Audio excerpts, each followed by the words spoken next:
And welcome back दोस्तों। तो आज मैं एक्सप्लेन करने वाली हूँ मूवी ट्रायंगल को, जो कि रिलीज हुई थी 2009 में और इसका एंड आप सोच भी नहीं सकते हो, इसलिए प्लीज वीडियो को पूरा देखना क्योंकि ये मूवी एंड में सचमुच आपका दिमाग घुमा कर रख दे। मूवी के स्टार्ट में हम देखते हैं कि एक लेडी ने अपने बेटे को गले से लगाया हुआ था और वो अपने बेटे से कह रही थी कि बेटा घबराओ मत, ये सिर्फ तुम्हारा एक बुरा सपना है। दोस्तों इस लेडी का नाम जस होता है। वो अपने बेटे से कहती है कि तुम फिक्र मत करो, मैं तुम्हारे साथ हूँ। अब नेक्स्ट डे जेस कहीं जाने की तैयारी करती है। अब जब वो घर से बाहर जाती है गार्डन में अपने कपड़ों को लेने के लिए, तो वहाँ पर उसे अपने बेटे का टूटा हुआ एक खिलौना मिलता है। उसका बेटा घर के अंदर बैठकर ड्राइंग कर रहा होता है, लेकिन अचानक से कलर्स फर्श पर गिर जाते हैं। जब जेस उसे क्लीन कर रही थी तो उसके घर की कोई डोरबेल बज जाता है, लेकिन जब जेस बाहर चेक करने के लिए जाती है तो वहाँ पर तो कोई भी नहीं था। अब वो वापस से घर के अंदर जाती है और सारा सामान कपड़े पैक करने लगती है और अपने बेटे को भी अपने साथ चलने के लिए कहती है, लेकिन उसका बेटा उसके साथ जाने से मना कर देता है और वो उसकी कोई बात मान भी नहीं रहा था। और अब जब उसका बेटा उसकी कोई भी बात नहीं मान रहा था तो वो उसे वहीं पर छोड़कर अकेले ही चली जाती है। चेस अपने एक फ्रेंड के पास आई थी। उसका फ्रेंड उससे पूछता है कि चेस क्या हुआ, तुम इतनी परेशान क्यों लग रही हो? तो वो कहती है कि मैं परेशान नहीं हूँ, बस थोड़ी सी थकावट है और कुछ भी नहीं। अब जेस का फ्रेंड उससे अपने और दोस्तों से मिलवाता है।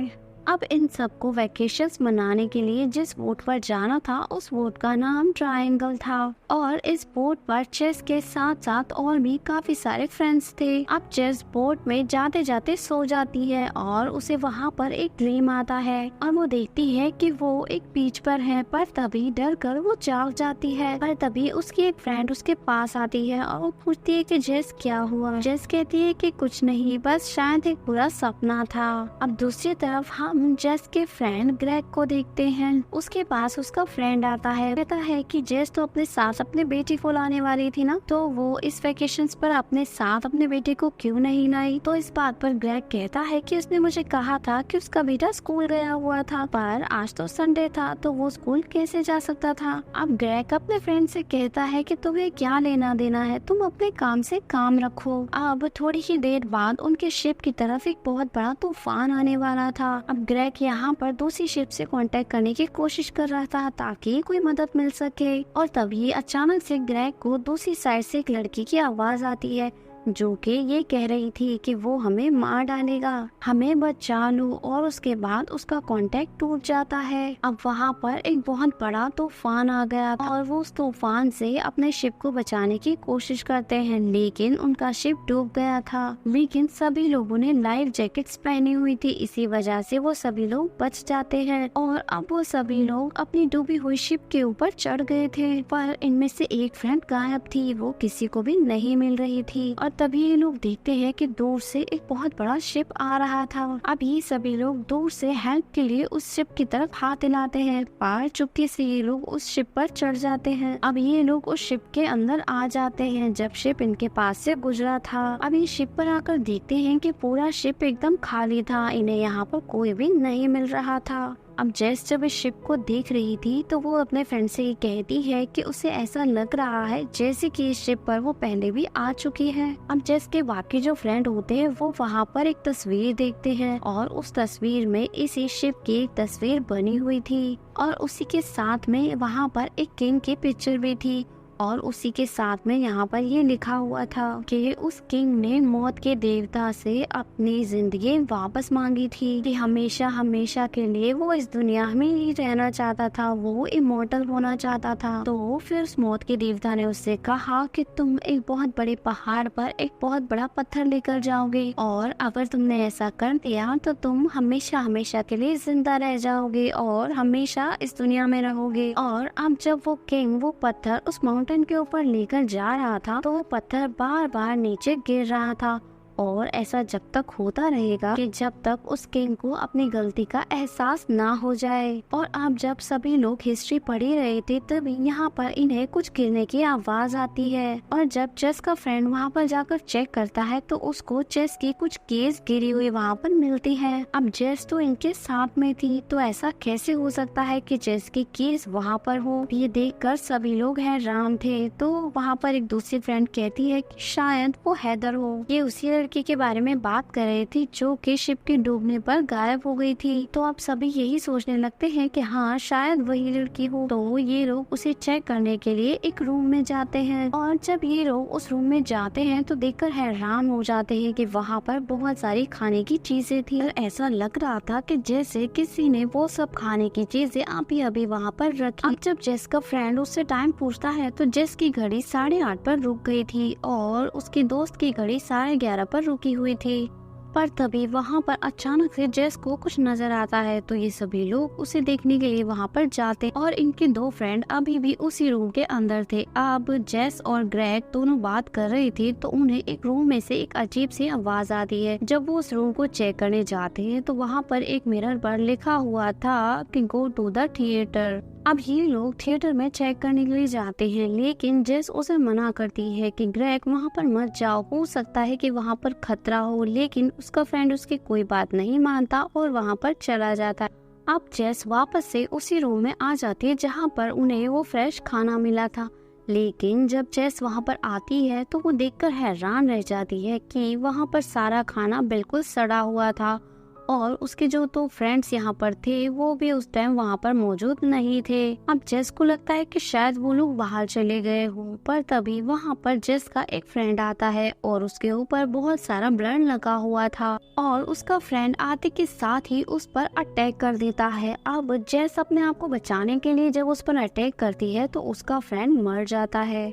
अब जेस को वहाँ पर एक गोली चलने की आवाज आई थी। वो फौरन थिएटर की तरफ भागती है। जेस वहाँ पर पहुंचकर देखती है कि उसका एक फ्रेंड वो भी मरा हुआ है और उसकी दूसरी फ्रेंड रो रही थी और वो जेस से कहती है कि तुम जानती हो उसने मरने से पहले हमसे क्या कहा था, कि जेस ने मुझे शूट किया है। अब जेस कहती है कि नहीं, मैंने उसे नहीं मारा, भला मैं क्यों अपने फ्रेंड को मारूंगी। तब उसका दूसरा दोस्त कहता है कि वो तुम ही थी जिसने हमें कहा था कि थिएटर में जाओ, तुम ही ने हमें यहाँ पर बुलाया था और इसीलिए हम तुम्हारे कहने पर यहाँ पर आए थे। लेकिन अब जेस को यहाँ पर कुछ भी समझ में नहीं आ रहा था कि आखिर यहाँ पर ये सब हो क्या रहा है। पर तभी अचानक से एक अनजान आदमी आकर उसके दो फ्रेंड्स को भी शूट करके मार डालता है। अब जेस वहाँ से अपनी जान बचाकर भागने लगती है लेकिन वो किलर भी उसका पीछा कर रहा था लेकिन उसकी बुलेट्स खत्म हो चुकी थी। अब जेस भागकर ऊपर आ चुकी थी और तभी उसे वहाँ पर एक कुल्हाड़ी नजर आती है और वो उस कुल्हाड़ी को अपने पास रख लेती है। अब तभी वो किलर उसके पीछे आ गया था। अब जेस उस पर अटैक करती है और उसे मारकर इंजर्ड कर देती है और उससे पूछती है कि आखिर तुम कौन हो और तुम हम सबको क्यों मार रहे हो। अब तभी जेस को एक आवाज आती है और वो किलर कह रहा था कि तुम सबको मार दो क्योंकि बस एक यही तरीका है वापस घर जाने का। और उसके बाद में वो किलर पानी में गिरकर डूब जाता है। अब इस बोट पर जेस बिल्कुल अकेली थी और तभी जेस को कुछ आवाजें आने लगती है और वो उधर जाकर चेक करती है। अब वो जाकर चेक करती है तो देखती है कि वहाँ पर वही बोट मौजूद होती है जिस पर वो खुद थी और वो बोट उनकी जो डूब चुकी थी। वो देखती है कि उस बोट पर उसके सभी फ्रेंड्स खड़े हुए थे और मदद के लिए पुकार रहे थे जहाँ पर जेस भी मौजूद थी। अब ये देखकर जेस बहुत ज्यादा शॉक्ड हो गई थी और वो यहाँ से वापस चली जाती है। दोस्तों हमें यहाँ पर ये समझ में आता है कि शायद जेस एक टाइम लूप के अंदर फंस चुकी है। अब उसके सारे दोस्त उस बोट पर आ चुके थे। अब जेस उन्हें छुपकर देख रही थी। अब बिल्कुल वैसा होता है जैसा कि हमने पहले देखा था। अब जेस ये सब देखकर बहुत ज्यादा हैरान हो गई थी कि आखिर ये सब हो क्या रहा है। और अब इसी परेशानी में जेस की चाबी नीचे गिर जाती है और भागकर वो दूसरे रूम में आ जाती है कि जैसे उसने वहाँ पर रियल जेस को देखा था कि वहाँ पर कोई है और उसका फ्रेंड उसका पीछा करने लगता है और वहीं पर वो जेस के ऊपर अटैक भी करता है और वो रियल जेस से मिलता भी है और रियल जेस उसे सब कुछ समझाने की कोशिश भी करती है लेकिन वो उसकी कोई बात नहीं सुन रहा था। अब हाथापाई में जब चेस उसे धक्का देती है तो उसकी फ्रेंड का सर एक हुक में जाके लगता है और उसकी वजह से उसे बहुत ज्यादा ब्लीडिंग होने लगती है। अब चेस भागकर एक रूम में आती है और वहां पर आकर वो देखती है कि उसे बहुत सारे पेपर्स मिलते हैं जिनमें लिखा हुआ था कि सबको मार दो जब वो लोग शिप पर होंगे। अब चेस दोबारा से वही लाइन उस पेपर पर लिख देती है। अब जेस को वहाँ पर अपने बहुत सारे लॉकेट्स भी नजर आते हैं, जिससे कि जेस को ये बात समझ में आ चुकी थी कि वो एक टाइम लूप के अंदर फंस चुकी है। अब ये जो रियल चेस होती है ये डिसाइड करती है कि चाहे कुछ भी हो जाए उसे किसी न किसी तरीके से इस टाइम लूप से बाहर आना ही होगा ताकि वो अपने बेटे से मिल सके। अब चेस एक गन लेती है और अपने सभी दोस्तों को मारने के लिए चली जाती है। अब तभी उसके सामने वही फ्रेंड आता है जो कि इंजर्ड हो गया था, लेकिन चेस उसे शूट नहीं कर पाती है। अब वो तभी अपनी कॉपी जेस को देखती है और छुप जाती है जो कि अपने दोस्तों के साथ में थी और अब वो उस जेस को मारने की कोशिश करती है और इसी वजह से उसका फ्रेंड वहाँ पर मर गया था। अब तभी हम देखते हैं कि ग्रेग को जिसने मारा था और जो ओरिजिनल चेस थी वो इस चेस से पहले आई थी, यानी कि वो चेस ही थी जिसने उसके फ्रेंड ग्रेग को मारा था। जेस के दो फ्रेंड्स जो कि ग्रेग के साथ पे थे उसके पास पुरानी वाली चेस आती है और दोनों फ्रेंड्स को अपने साथ ले आती है। जब रियल चेस उन्हें आवाज देती है तो पुरानी चेस उनसे कहती है कि इग्नोर करो। अब वो उन दोनों को एक रूम के अंदर ले आती है और थोड़ी ही देर में वो उन्हें चाकू से स्टैब करके मार डालती है, जिसमें कि उसके मेल फ्रेंड मर चुका था। अब चेस की दूसरी फ्रेंड जो कि वहां से बचकर निकल गई थी वो एक कंट्रोल रूम में जाकर पहुंचती है और रेडियो पर अनाउंस करती है कि वो हमें मार रही है और उसकी ये आवाज चेस के फ्रेंड ग्रेग ने सुनी थी, जैसा कि हमने पहले देखा था। यानी कि यहाँ पर एक लूप तो कंप्लीट हो चुका था। तभी वहाँ पर ग्रेग को तूफान की आवाज भी आई थी। अब जिस लड़की ने रेडियो पर जाकर कहा था कि वो हमें मार रही है, अब उसके पास रियल चेस आ गई थी, मगर वो ये समझ रही थी कि इसी चेस ने सबको मारा है। रियल चेस जब अपनी फ्रेंड का पीछा करते हुए उस बोट के ऊपर आती है और वो देखकर हैरान हो जाती है क्योंकि वहाँ पर तो उसकी फ्रेंड सिली की ढेर सारी डेड बॉडीज पड़ी हुई थी। वो ये देखकर हैरान हो गई थी कि ये हो क्या रहा है। ये सब इसीलिए हो रहा था क्योंकि उसने लूप के इस पैटर्न को तोड़ने की कोशिश की थी और इससे पहले भी उस पुरानी चेस ने इस पैटर्न को तोड़ने की कोशिश की थी। अब रियल चेस अपनी फ्रेंड सिली को समझाने की कोशिश करती है, तभी वहाँ पर न्यू चेस आकर पुरानी चेस को पानी में गिराकर मार डालती है और तभी सैली भी मर जाती है। अब चेस दोबारा से देखती है कि जो डूबी हुई शिप थी उस पर उसका पूरा ग्रुप खड़ा हुआ था और अभी भी मदद के लिए बुला रहा था। अब इस बात से रियल चेस समझ चुकी थी कि जब सब लोग मर जाते हैं तो ये लूप दोबारा से स्टार्ट हो जाता है और अब तीसरी बार वो ग्रुप दोबारा से जहाज पर चढ़ चुका था। अब इस रियल चेस को दोबारा से इस ग्रुप को मारना था। अब ये एक रूम में जाती है और उसके मिरर पर लिखती है गो टू द थिएटर। अब चेस वापस से उस रूम में आती है जिसमें कि फ्रेश सब्जियां थी। वहाँ पर उसके दो फ्रेंड्स थे। जेसन से कहती है कि तुम्हें ग्रेग ने बुलाया है, जैसे कि हमने पहले देखा था। अब जेस थिएटर में जाकर सबसे पहले अपने फ्रेंड ग्रेग को शूट करती है और अब यहाँ पर उनके ग्रुप की न्यू चेस भी थी और तभी ये वहाँ पर अपने दोनों फ्रेंड्स को भी शूट कर देती है। और जैसे कि हमने पहले भी देखा था कि जेस एक अनजान किलर से बचकर भाग रही थी और अब भी ऐसा ही होता है। न्यू चेस रियल चेस से डरकर भाग रही थी। अब रियल चेस भी न्यू चेस के पीछे भागती है। अब रियल चेस को यहाँ पर यही लग रहा था कि वो अपने सारे ग्रुप को मारकर और रियल चेस को मारकर इस लूप को तोड़ देगी, मगर ऐसा नहीं होने वाला था। जो न्यू चेस थी उसने रियल चेस को पानी में गिरा दिया था, लेकिन मरने से पहले रियल चेस ने न्यू चेस से कहा था कि सबको मार दो, जैसा कि हमने पहले भी देखा था, और यहीं से ये लूप स्टार्ट हो जाएगा। अब कुछ टाइम के बाद हम रियल चेस को देखते हैं जो कि एक पेज पर थी ये बीच बिल्कुल वैसा ही था जैसा कि जेस को उस शिप पर सपना आया था। अब जो जेस बीच पर थी वो अपने घर आती है और घर आकर वो देखती है कि वहाँ पर एक और जेस मौजूद थी जो कि अपने बेटे को डांट रही थी और उसे कह रही थी कि तुमने अपना टॉय घर के बाहर क्यों छोड़ दिया। और जब ये अपने घर में देख रही थी तो इसके बेटे ने इसको देख लिया था और जिस वजह से बेटे से पेंट फ्लोर पर गिर गया था। अब इस बात पर घर के अंदर जो चेस थी वो अपने बेटे को बहुत ज्यादा मारती है। अब ये देखकर रियल चेस घर की बेल बजाती। अब घर वाली चेस जब देखने के लिए बाहर आती है तो रियल चेस घर के अंदर चली जाती है।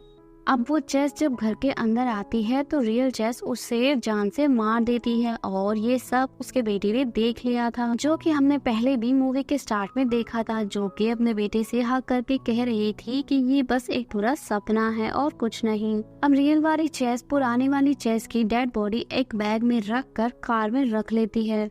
अब जब ये अपने बेटे के साथ कार में जा रही थी तो तभी एक ईगल सामने आकर इसकी कार से टकरा जाता है और वो वहीं पर मर जाता है। जब ये इसे दफनाने के लिए जाती है तो वहाँ पर तो बहुत सारी ईगल्स मरी पड़ी थी और इसका मतलब ये साफ था कि इस चेस के आने से पहले यहाँ पर बहुत सारी चेस आई हुई थी। अब ये देखकर चेस बहुत ज्यादा घबरा गई थी और जल्दी से यहाँ से चली जाती है। अब इसकी कार की स्क्रीन पर जो ब्लड लगा हुआ था उसे देखकर उसका बेटा बहुत ज्यादा परेशान हो रहा था। अब इसी बात से जेस का ध्यान ड्राइविंग से हट जाता है और उसकी कार एक ट्रक से जाकर टकरा जाती है और इनकी एक दुर्घटना हो जाती है और इस दुर्घटना की वजह से उसका बेटा और चेस मर चुके थे।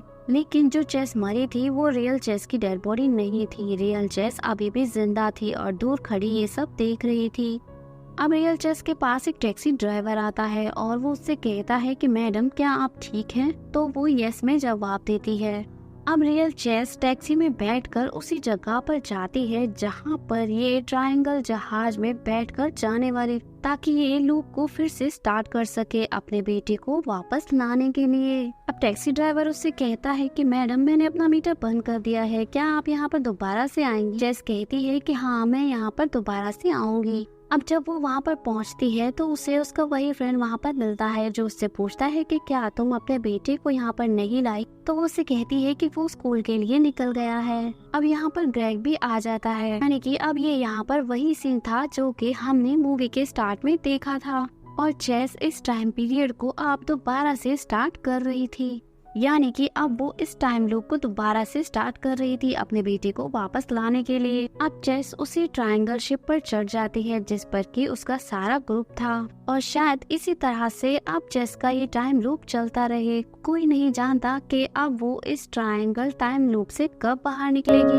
तो दोस्तों यहाँ पर रियल स्टोरी ये थी कि जो जेस थी वो अपने बेटे के साथ अच्छा सलूक नहीं किया करती थी, तभी उसको मौत के देवता ने सबक सिखाने के लिए इस टाइम लूप में फंसा दिया। जैसे कि इन्होंने शिप में पढ़ा था मौत के देवता के बारे में और इस टाइम लूप से निकलना तभी पॉसिबल था जब उसे अपनी गलती का एहसास हो जाए।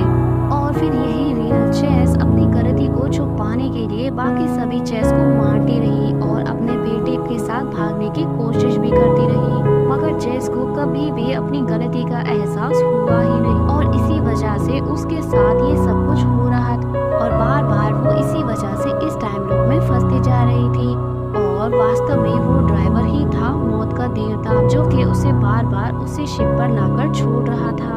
और इसी के साथ ये कहानी यहीं पर एंड होती है। मिलती हूँ आपसे अगली वीडियो में। Thanks for watching.